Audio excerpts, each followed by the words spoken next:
prefer just to look at you or the camera? Hey, it's Jordan with the Young Turks, TYT Politics, back in St. Louis, in a little bit of a nicer area, my good fortune. We are going to be back here probably throughout the week covering protests, also giving you kind of the backstory on a lot of the racial tensions here, police brutality, economic violence, as I think it should be called, and also doing follow-up reporting, because when you jail journalists, they find out things in that jail, which is part of why we're here.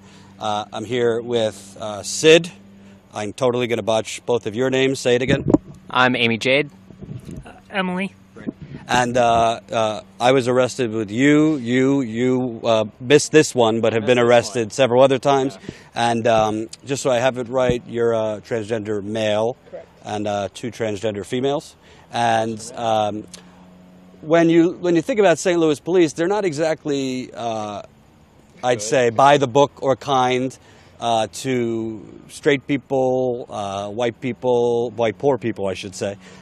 So we could only imagine what kind of treatment you've received. Let's start with you two who are in jail along with me. Talk about from before the arrest, the dealings you've had with the police department, to that evening, what transpired.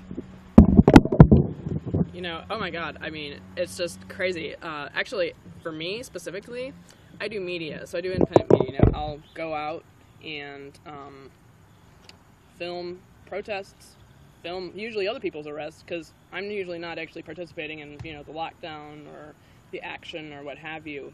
So, you know, I actually did the Westlake landfill lockdown, which was an 11.5-hour lockdown, which was incredible. I got hypothermia, it was so cold, and then Coalition to Keep Us Safe stole my copyrighted images and used them to get death threats to activists online, which is just insane. You know, it's like the worst of the worst. But I mean, that's just an example. I do this all the time. You know, went to Standing Rock, went to Mississippi Stand Camp back in the day, you know, Ferguson, and then here, of course, working on Stockley.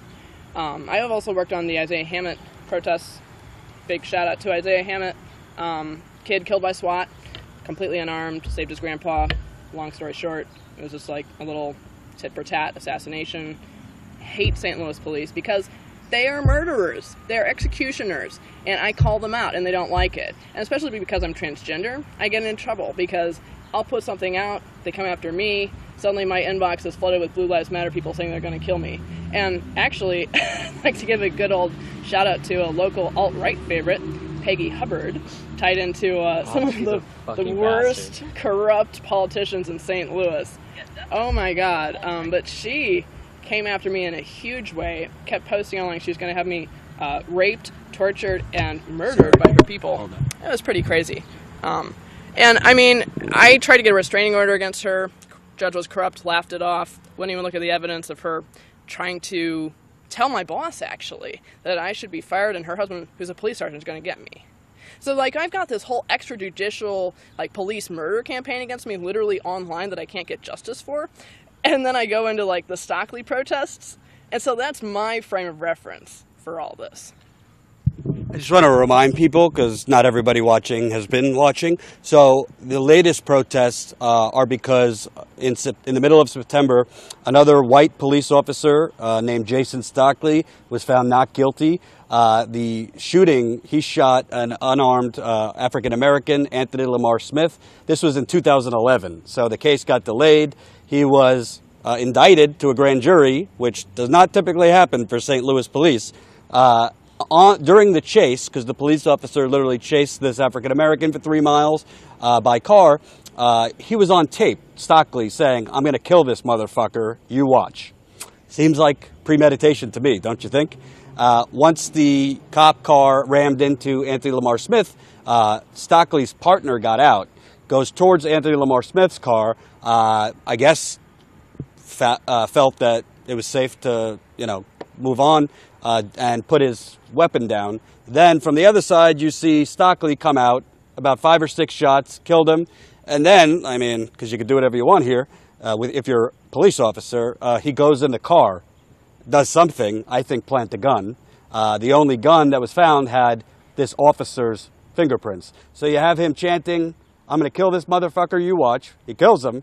Then he does something in the car, but the judge, in his final case of his career, finds him not guilty. So obviously there are racial tensions predating this African-American who was killed, but this is kind of the recent match that has lit, I guess we're going on 3 weeks now. So we know your background. Let's talk about that night. About 160 to 170 people. Yeah. I mean, it was pretty interesting. You know, they arrested the media first, and I usually sit with the media. I both live stream and hold a 4K camera, which usually is continuously recording.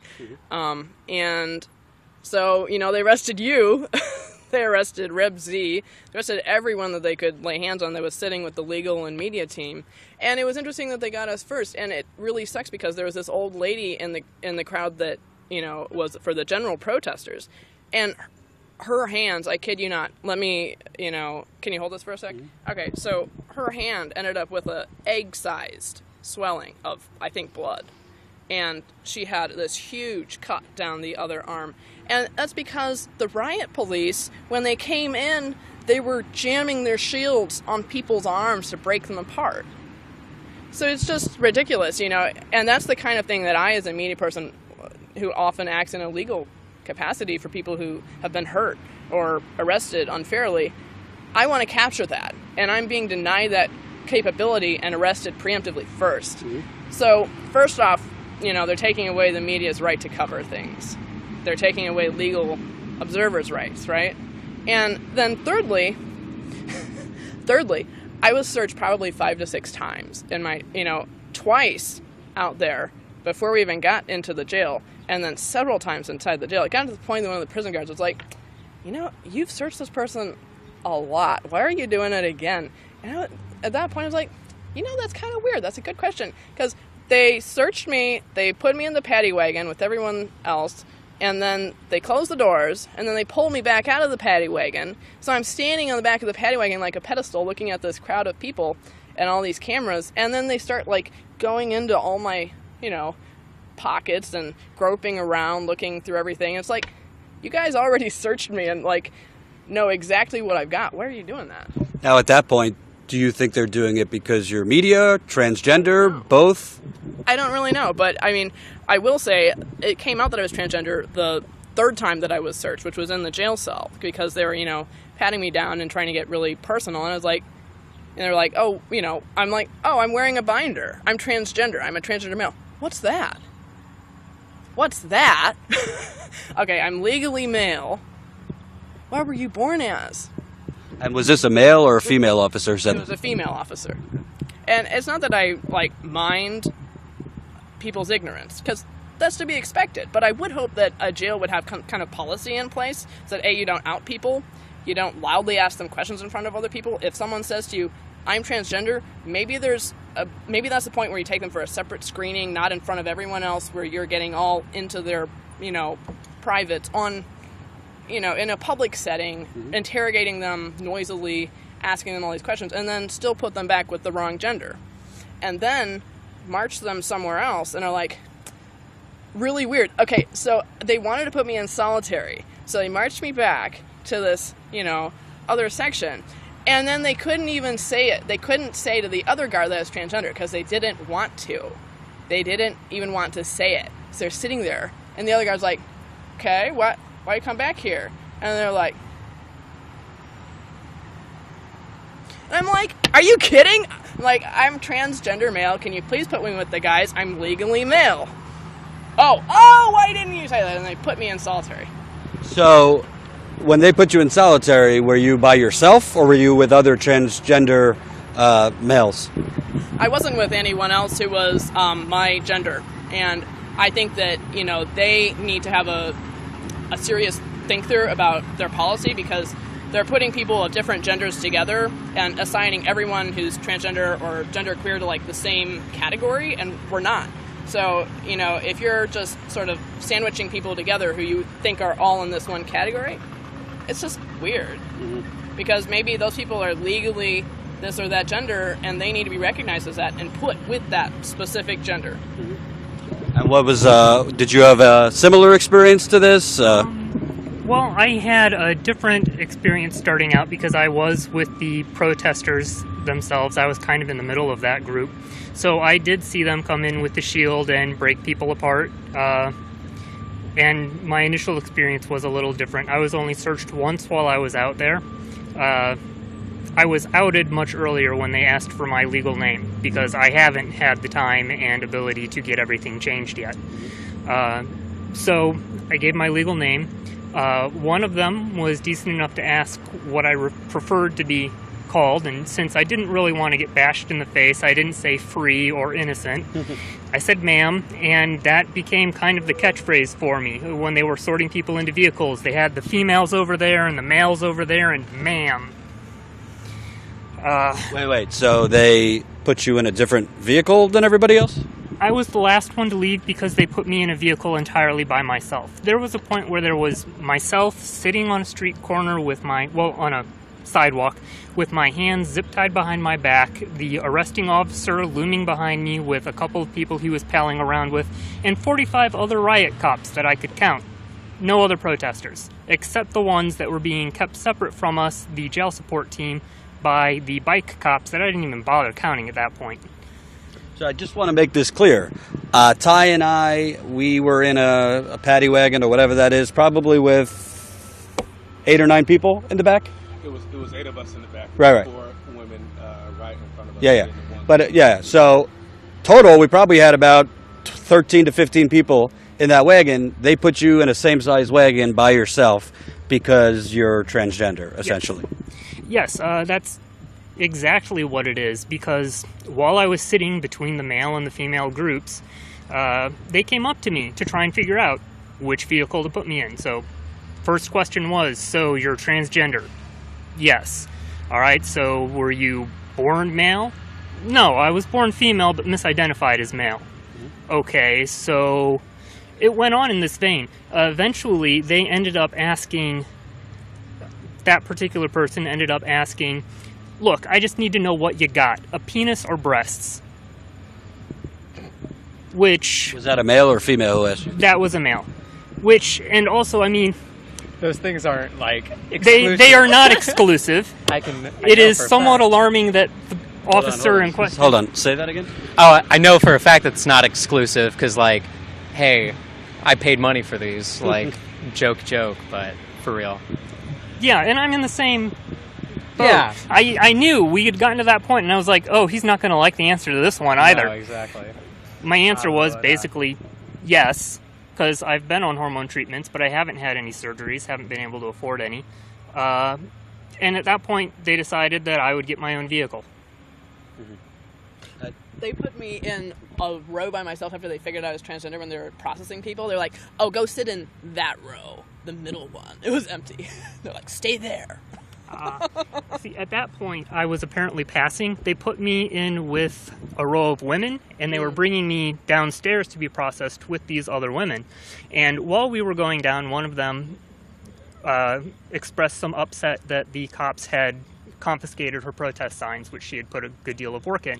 I told her that it was actually okay because when I was there by myself, I got to watch the cops carrying them into their vehicles, which was fantastic because I got to watch a bunch of cops marching by with signs protesting the cops, very carefully facing towards me so that no one else could see them. Yeah.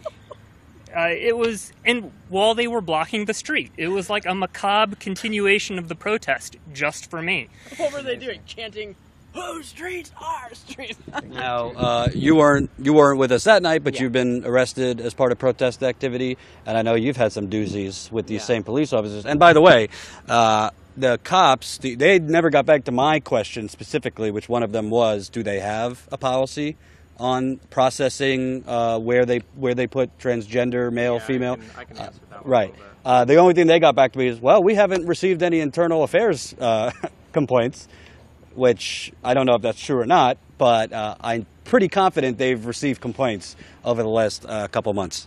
Yeah. So my name's Amy Jade. I'm going to talk a little bit about some previous arrests that I experienced.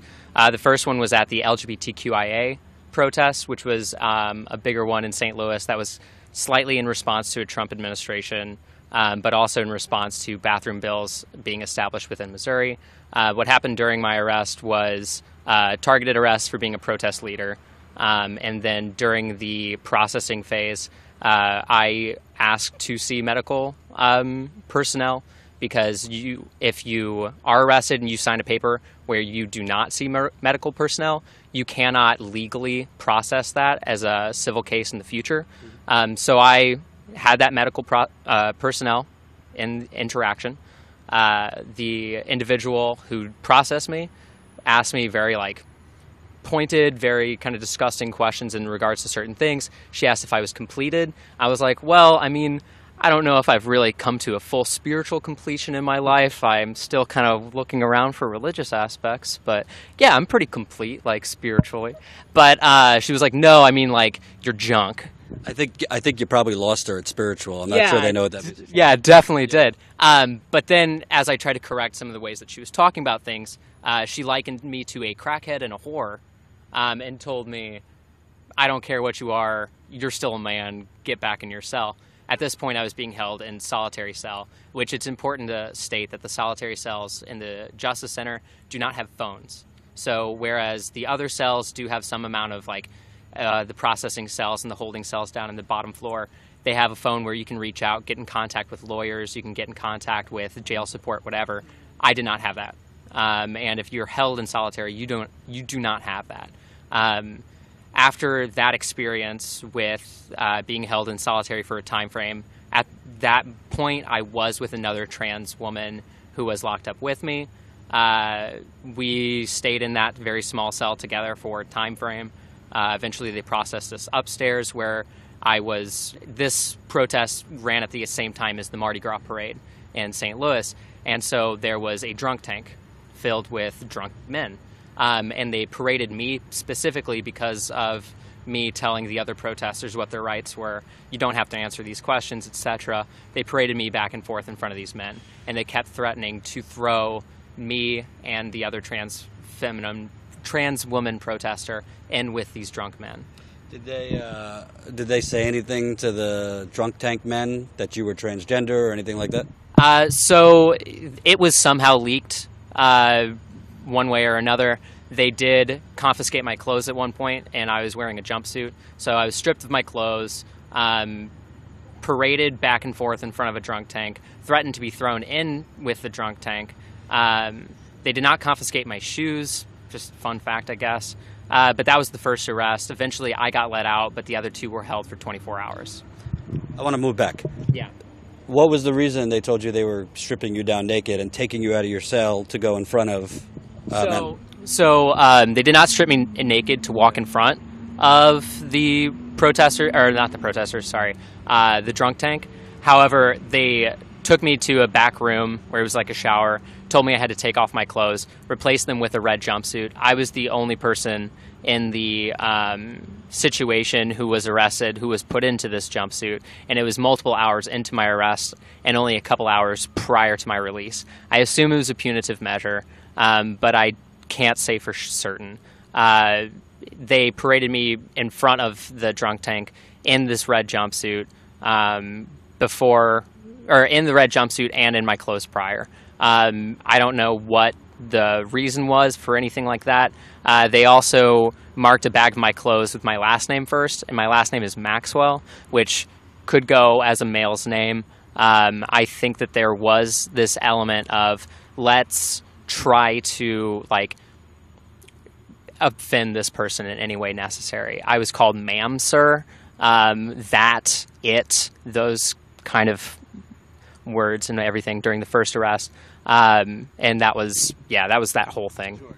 It seems like that's like an intimidation measure, because they don't do that. Hold on. They only strip search you to change you if you're being housed. Yeah. If you're being there for the 24 hours or however many hours, they're not about to house you. They're not about to send you to a unit or a cell, so they're going to release you. They never go through the process of changing your clothes and taking it. They actually was something that they were trying to do to fuck with you. Yeah. And obviously Ty would know better, but terms like that, That's kind of like some slavery shit right there. Yeah. Talking about you like I would be very hesitant to ever try to make that kind of connection because my experiences are not the experiences of Black Americans in this country. But I would say that yes, it was an intimidation factor. It was trying to talk down to me. It was trying to dehumanize me to any degree. That was the first arrest. The second arrest was another targeted arrest by the St. Louis Metro Police Department in front of the workhouse, which y'all know about. If you would like to learn more about it, Google it. The workhouse jail, I mean, I have to look into it more, but basically they have people there with no charges, a lot of them just there. It's a debtor's prison. It's a debtor's prison in all reality. However, so that arrest took place. That was the time that I was held in solitary by myself for 6 to 8 hours. I really don't know because there was no ability for me to get in contact with any amount of technology to see time or anything. I was called various things the whole time I was locked up in solitary, made fun of, mocked.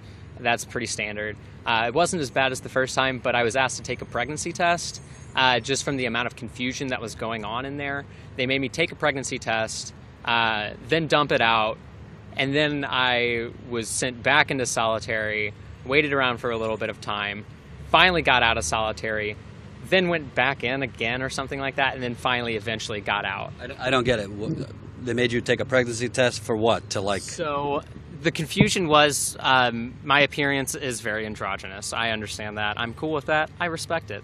But because of those aspects, me going in, I'm very racially ambiguous. I'm very androgynous. I go into these situations. They mislabel me constantly. They don't really know what they're working with here. So every time my paperwork goes in front of a new person within the Justice Center, they get more confused and they don't know what to label me as. And so I get moved around for a bunch of different things. So when I went in there the second time, I think it was the same medical personnel, but I honestly don't remember. But she had said like, oh, they miswrote you all down. Like they put white male. You're not those. And I'm like, weep womp.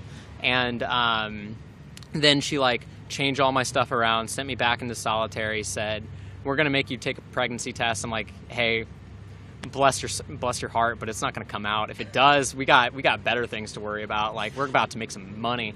But to essentially what? Like prove you're female? No, it was protocol. So it was a protocol thing that they were going to be like, you take a pregnancy test, it's protocol, we have to do that. I've heard more information about that, where that's possibly a way that they get you on drug charges by taking your urine. I don't want to be that paranoid, but you can. So that was basically kind of the situation. Did the pregnancy test, then dump it out while someone is shouting, that's a man in there, that's a man in there. And I'm like, all right, honey, cool.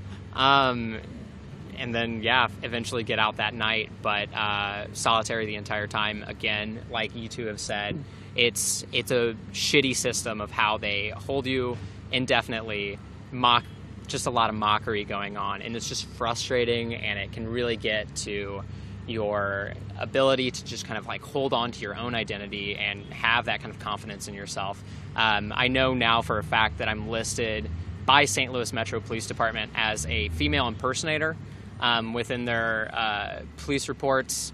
That is what I'm known as, a local female impersonator. Now that's your unwritten reports, that's what you're... Yep. Yep. So that's pretty fun. Yeah, the police know who I am. My name is familiar among them. My face is very familiar among them. And that's how I'm known. I think they're law enforcement impersonators, if you ask me. Because it's really a legalized mafia, what's going on here, because there's a lot of backroom dealing in St. Louis and elsewhere. I know you got to go soon, so I wanted to ask you, it seems to me it is a civil rights issue, but it's also kind of like humanitarian. It seems to me we know that the police officers, the police department, obviously are frankly racist. I mean, actions and words. But it seems like they go at it. They're very homophobic and they're very transphobic, and the amount of homophobic slurs that they have tossed at people they know are queer is outlandish. And so Were they tossing it that night when we were arrested? I didn't hear it myself, but I heard that it did happen, and every single other previous arrest of queer people has been visited by slurs, including during the arrests. Yeah. And Very obscene term. do you see it as them trying to do this so that you won't protest anymore, or them trying to do it to just get their shits and giggles? Well, you know, they did it to that the reporter who was arrested.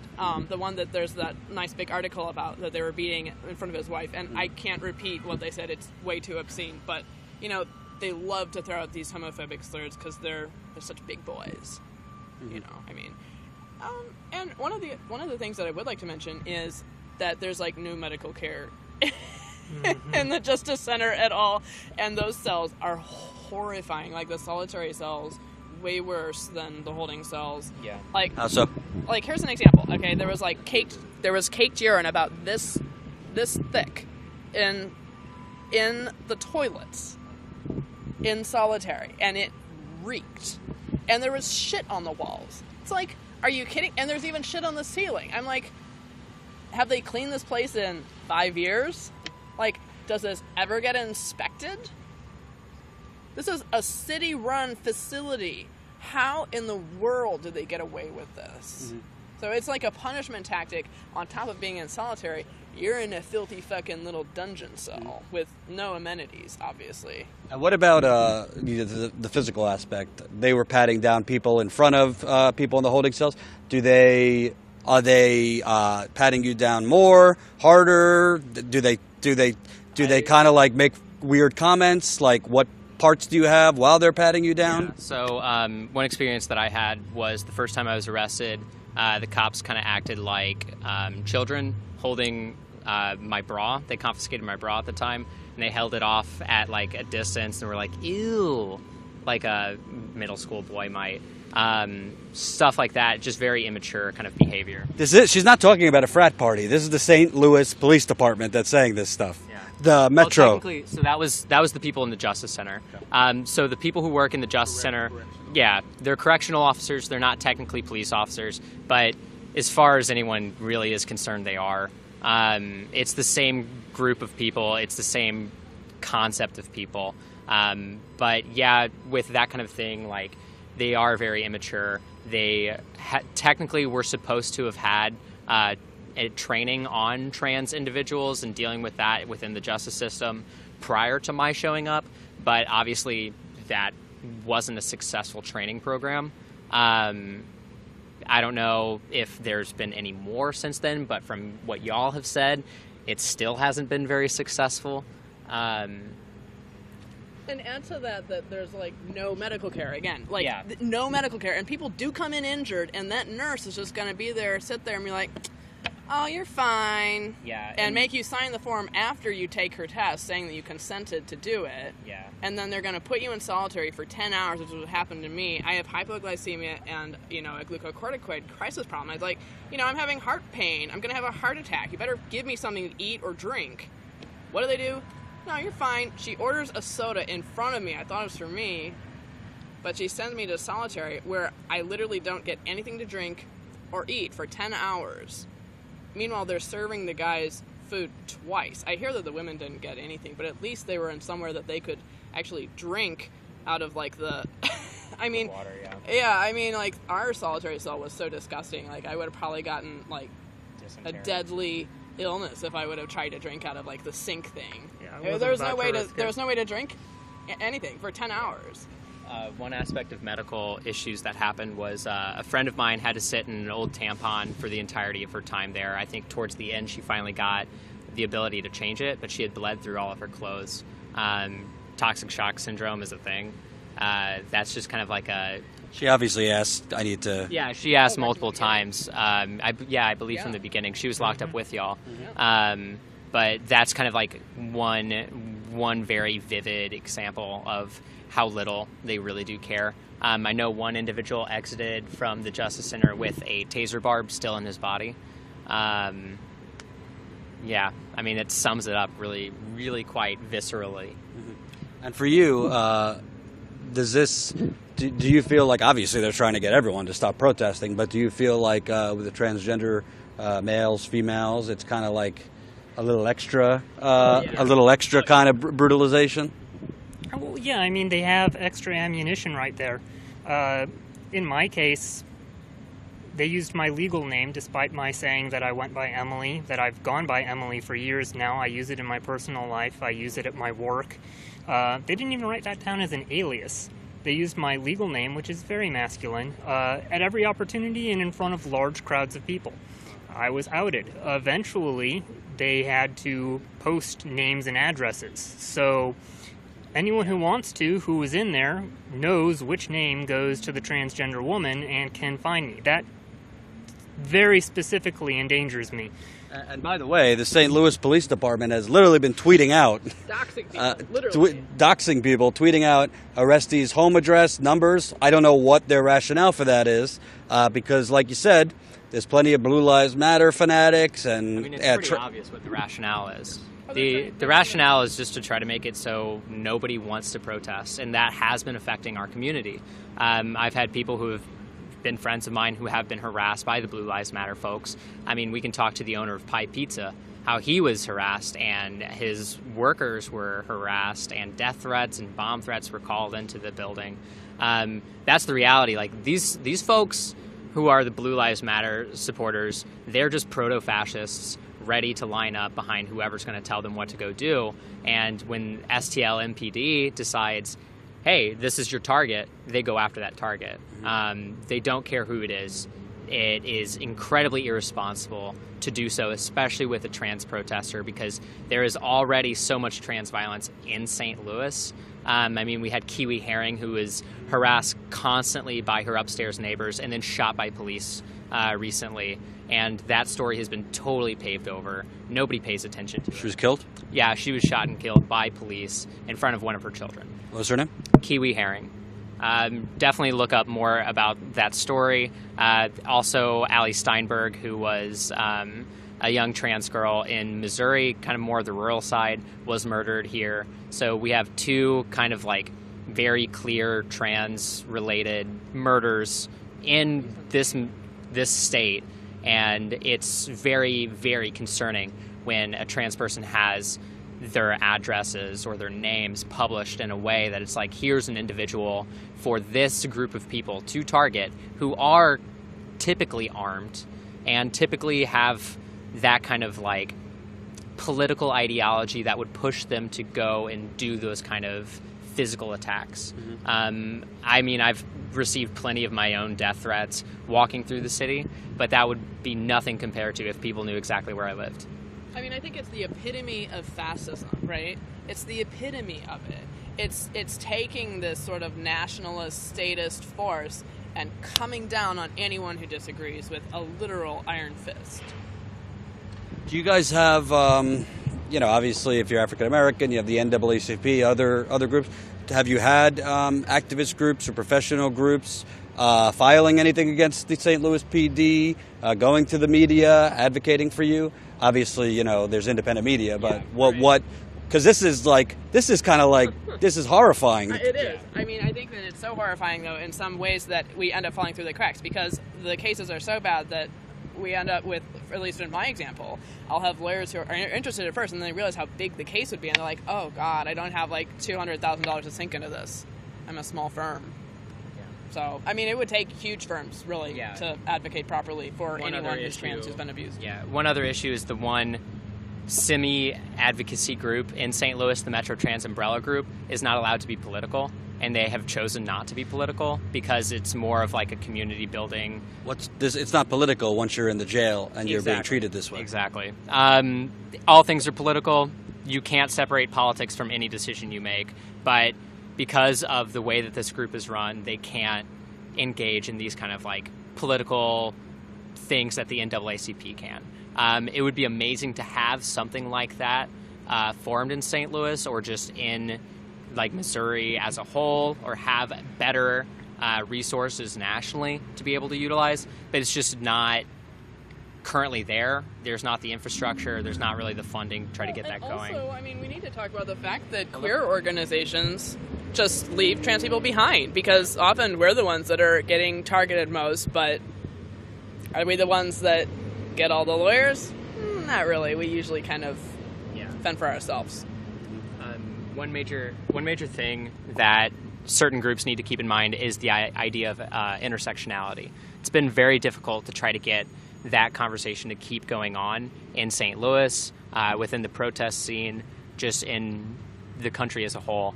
Having the understanding of, hey, when you have like a black person who is experiencing racism, if that black person is also trans and experiencing transphobia, that's a double impact, really. It is really obviously affected when you look at the names and the faces of the trans folks who have been murdered in this country. And 2017 is, I think, already surpassed 2016 in the number of trans murders. But it's mostly trans women of color, trans folks of color, and that is an intersection that a lot more groups that focus on people of color need to try to focus on. White folks and white allies, obviously, same. But I know I've talked to certain like trans black folks in the movement, and they've been voicing some discomforts and some insecurities with certain things that have been going on. But that's just kind of how it is, and hopefully we can push intersectionality further. But at this point, we don't have that kind of like allyship within organizations like the NAACP and with other groups to have this one unified advocacy branch to kind of say, hey, trans issues are important, but also black trans issues and black issues and voter registration and gentrification. All these things are issues. There's just not that coalescing around a singular movement. And until that happens, I just can't see huge changes being made. That's my political spiel, and I totally went off topic, but thanks so much. It's all connected. Lastly, you guys have spoke very calmly, which is kind of troubling to me. Like you say a lot of these things that they did casually because you're used to it. Yeah. But if you hear it on first draw, it's kind of like, I'm not used to hearing that because it sounds like another country. I'll be honest. I don't like being touched by people that I don't like. And I really don't like police. I mean, I've been to so many different large, almost war zone scenes that I really don't like police. To me, they're over there. They're fascists. I've seen so many abuses. I've been threatened so many times. It's just something where I don't like them, right? Well, that's what I was going to ask you so all. When they're touching me, and then repeatedly, over and over again, it's like something I'm like, I'm not here. I'm not experiencing this. I'm up here in the sky. This isn't happening. And I was literally I was handcuffed, so I was blowing kisses to the crowd, and they were groping me again after taking me back out of the paddy wagon in front of everyone. I'm just like, I'm being groped by riot cops. Great, in front of all my friends. Love y'all. Here's my legal name and date of birth. I mean, it's just, and it didn't hit me. It didn't hit me for a couple days, and then it hit me, and it hit me all at once. And I was able to reach out to people, and everyone was so beautiful and so loving to me that, it really helped me. But that's something that I think we need to talk about, is that a lot of us do have a lot of trauma. And it's difficult. And it's difficult to keep standing up and continue fighting these battles. But we have to, because if we don't, fascism wins. And the people's rights don't win. And for us, it's a life and death struggle, for our own rights and everyone else's rights, because either we're all free or none of us are free. Great place to stop. Well, I think they're not going to be silent anymore, because I will stay on this. So thanks for everybody for talking to me. Thank you.